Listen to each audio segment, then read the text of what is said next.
So now we're starting a brand new unit. This is unit number 3. For unit number 3, we're going to be talking about properties of exponents. So the good thing is for people who did not like to do graphing, this is a brand new topic. No graphing in this 3rd unit. Huh? The first thing I always want to do when I start a new unit is just go over some definitional type things because, again, everyone's at a different place. So this one is going to be focusing on properties of exponents, but I just want to make sure we know the difference between an exponent and a base, because this is going to rely heavy when we talk about the different rules that are associated with exponents. We have for us in 5.1, we're going to be learning about the product rule and the quotient rule. And then in 5.2 and later on, we're going to be learning about the power rule. So let's talk about just some basic definitions. So right here, I have 4 raised to the 3rd power, or some people say 4 cubed. Here, we need to at least know what the exponent is and what the base is.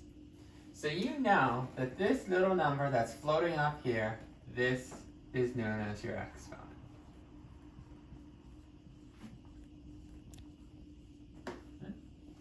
And the exponent basically tells you how many of the base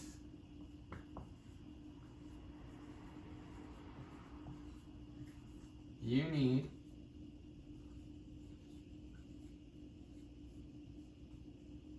to multiply out.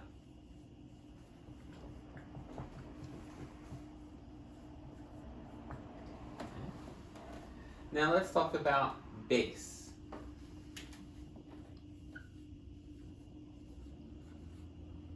Base. It is the one item that the exponent applies to.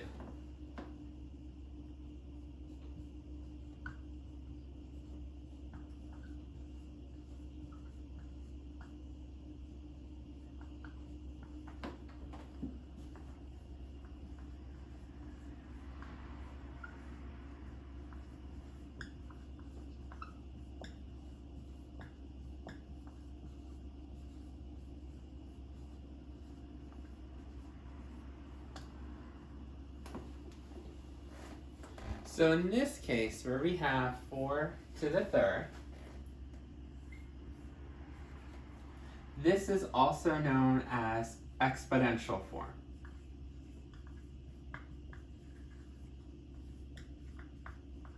Why exponential form? Is because you see an exponent.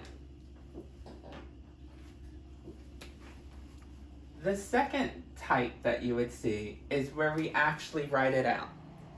This 3, the exponent, is saying that I need to write out the base 3 times. So take the base of 4 and write it out 3 times.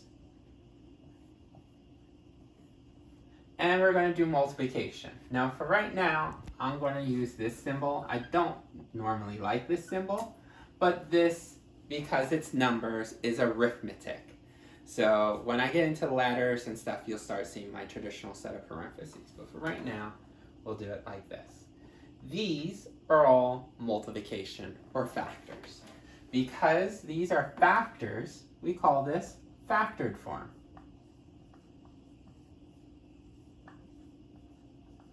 You know, items that are multiplied are called factors.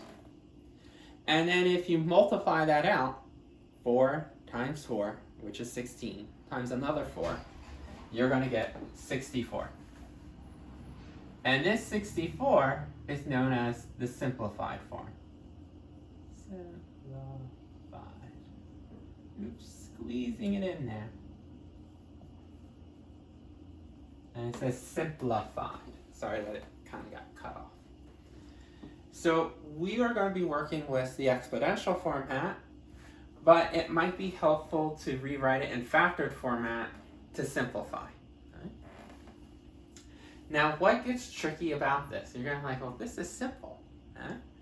Well, here we're working with numbers. How about if we're working with letters? This would be exponential format because you see the 2.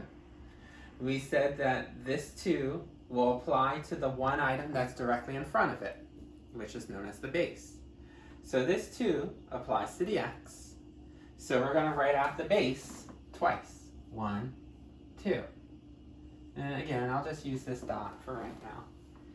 So we can't really simplify this because x times x doesn't give us a number. But at least we have exponential form and then we have the factored form. So this seems very simple, but it's going to get tricky. So let me give you the tricks.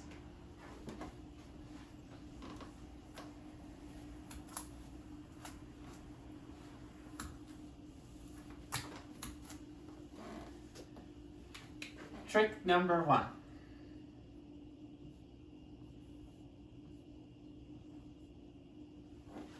-5 squared. Now I know a lot of you are looking at this and going like, oh, I know the answer. This, as we already know, is an exponential format. If you ever see me put EXP, that's just shorthand for exponent or exponential, just so I don't have to write it out each time. The question is, what would this be simplified form? And I know a lot of people, when they hear -5 squared, they're going like, I know, the answer is +25. Because in their mind, they say -5 times a -5, negative times negative, will give me a +25. And I hate to say, -5 squared is not +25.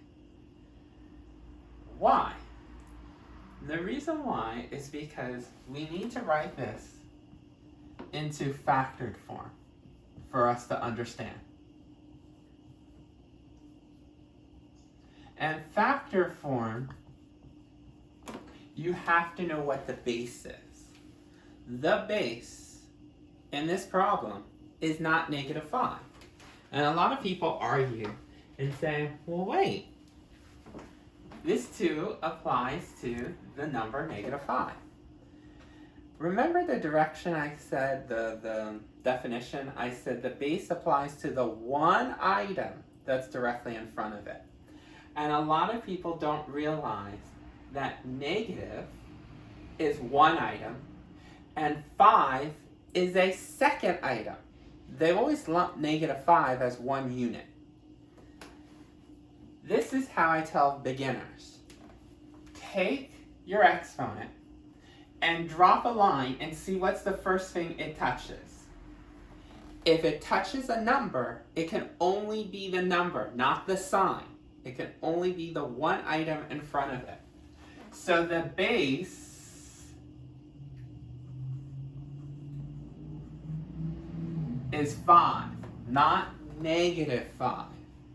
So this 2, saying I need 2 of these 5s multiplied. But notice we only have one negative. Remember, this 2 does not apply to anything outside of this bubble. It can only apply to the one item.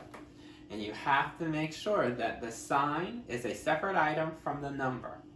So 2 5s, but I don't need 2 negatives. I only need one of them. So this is in simplified form. Base, base, and that one negative that's on the outside. So when you multiply this, -5 times +5, or if you wanted to do these 2 5s first, 25 with the negative, one negative, you're going to get a simplified form of -25. So -5 squared will give you -25. Now I know a lot of you are going like, no, hold up. I've heard that -5 squared gives you +25. How's that possible? Well, it is possible, but they use a set of parentheses.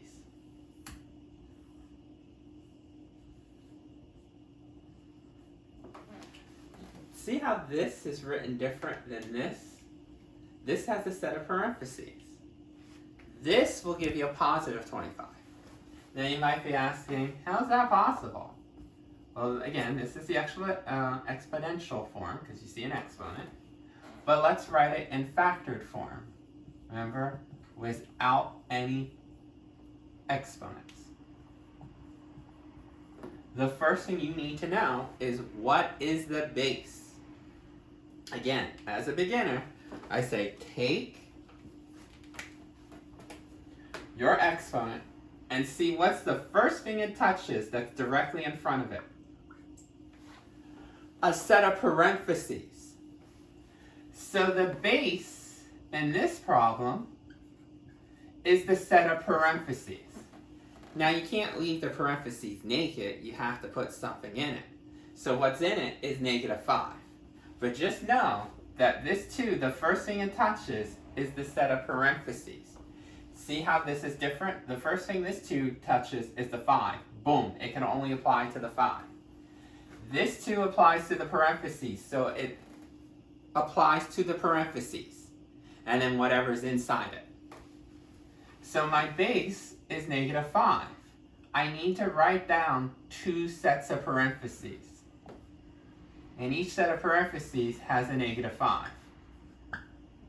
So when you simplify negative times a negative, you're correct, you'll get a positive 25.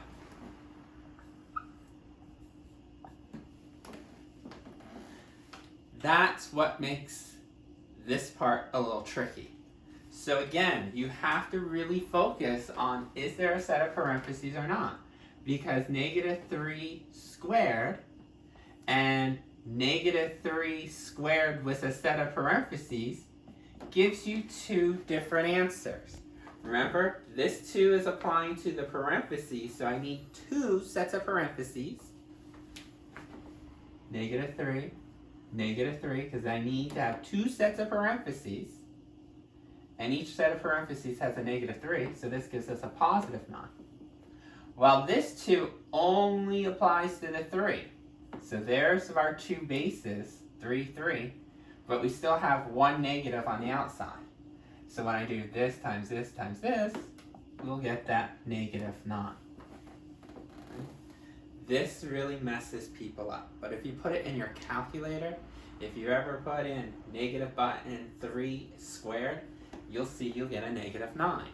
If you put in parentheses, negative button 3, close parentheses, and the square button, you'll see you'll get a positive 9. There is a difference. Let's use letters, and it might make more sense when I use letters instead of numbers.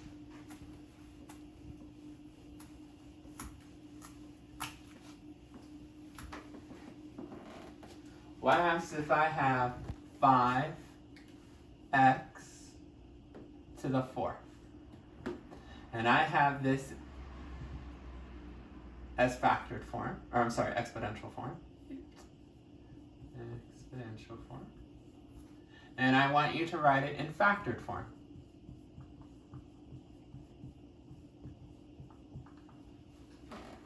Well, remember, the 4 can only apply to the one item that's directly in front of it. Coefficient, variable. They're 2 different items. We've learned that before. Coefficient is different from a variable.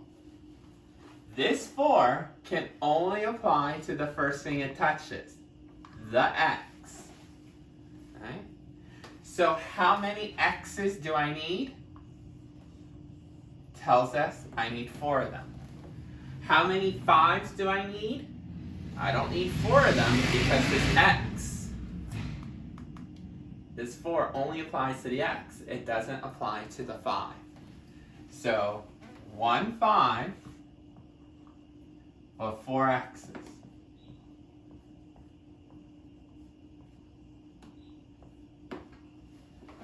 Okay? Because we know that a coefficient is different from a variable. So if you remember this, then it kind of makes sense about that -5 squared, because the negative is separate from the 5, just like the x is separated from this 5. If I wanted 4 of these guys, and 4 of these guys, then you'll see a set of parentheses. You'll see it like this. And notice the 4 is outside the parentheses. Because if I write this in factored form and not exponential form, you know that this 4, the first thing it touches is boom. You have to stop at the set of parentheses. That means your base is the set of parentheses. So we need 4 of them. 1, 2, 3, 4. But it looks weird that they're blank. Notice that in the parentheses, that each one has to have 5x. So make sure each of these guys have 5 and an x, 5 and an x, 5 and an x, 5 and an x.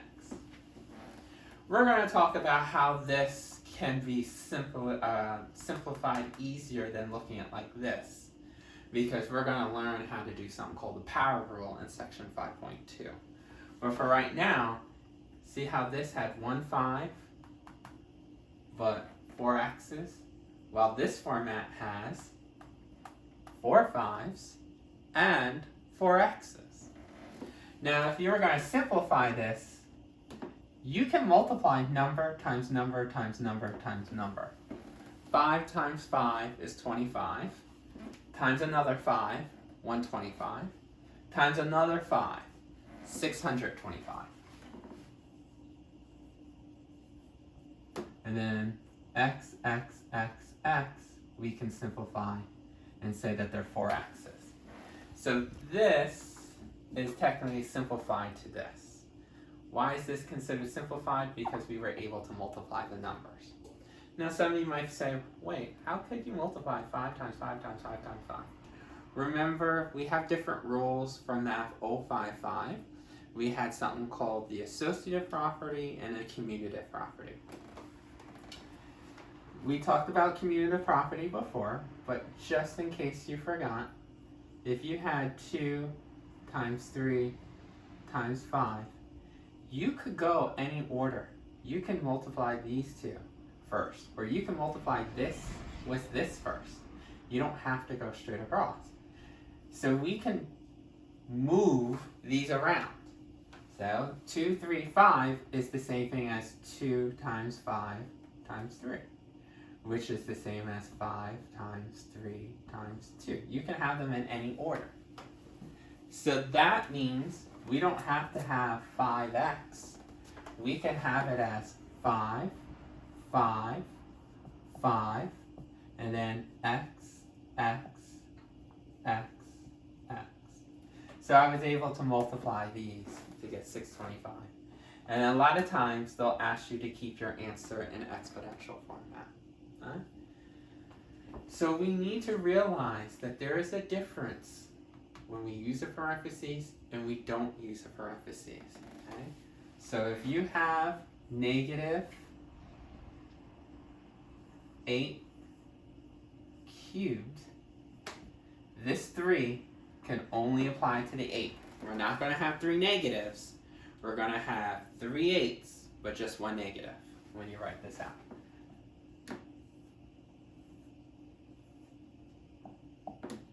But when you have a set of parentheses,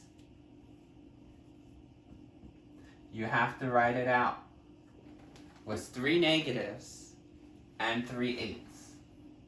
Negative 8, there's 1 negative, 1 8. Negative 8, there's your second negative and second 8. And negative 8. Now, what's so special about odd numbers? When they're odd numbers, technically, these two will give you the same answer. Negative 8 times 8 is 64. And then 64 times 8, I need to take a second because that's not on the top of my head. So let's multiply. 2, 3, 5, 12. But negative 8 times negative 8 is positive 64. And 64 times a negative 8 will also be a negative 512. So you really have to be careful when this is a even exponent. Positive exponents you'll get the same simplified form, but you won't get the same factored form. Okay, 1 negative here versus 3 negatives here. So that's your definition for exponents. You got to be careful on what the base is.